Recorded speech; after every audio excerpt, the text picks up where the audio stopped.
We have a breaking story, and I would just like everyone to send their prayers to the people in the community in the São Paulo area in Brazil. Sao Paulo is in the southern part of the country. It is the largest city in Brazil. It's basically like the New York City of Brazil. There was a school shooting recently, just now today, at an elementary school. Two young men went into the school and started shooting.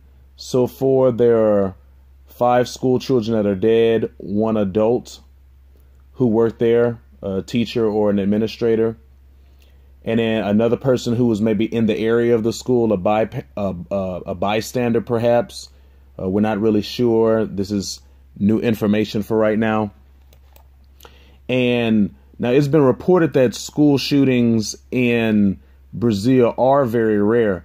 The last reported school shooting, and even possibly the first ever massive school shooting in Brazil, took place a few years ago in 2011, where I believe it was a single individual who went into the school.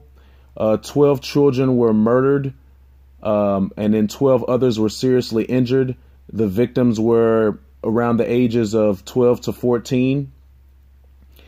It's not 100% clear, but that individual back in 2011, their motivation may have been Islamic, and they targeted that school, possibly targeting the Jehovah's Witness community.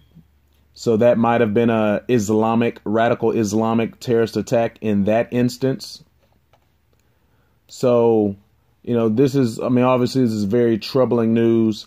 Now, gun restrictions and gun laws, gun control in Brazil is very strict, very harsh, far harsher than in the United States. However, just as it is with all of these laws and regulations, people can go about purchasing guns illegally as well. So I don't know how these individuals were able to obtain these guns, or if they bought them legally or otherwise. But nonetheless, they were able to acquire these weapons, and they committed this atrocity and this heinous crime.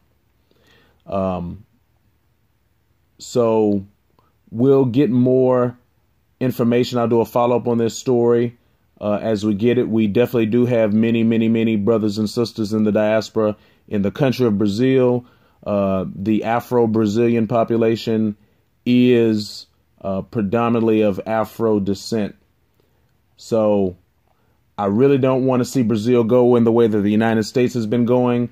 Recently, they have elected their own 45, Jair Bolsonaro. He's been referred to as the Trump of the tropics. So hopefully these aren't going to be any continuing trends and patterns in the direction that Brazil is going. And we will just pray for the brothers and sisters that are in the country and in the local area, and hope that they will be comforted and protected in their time of trouble.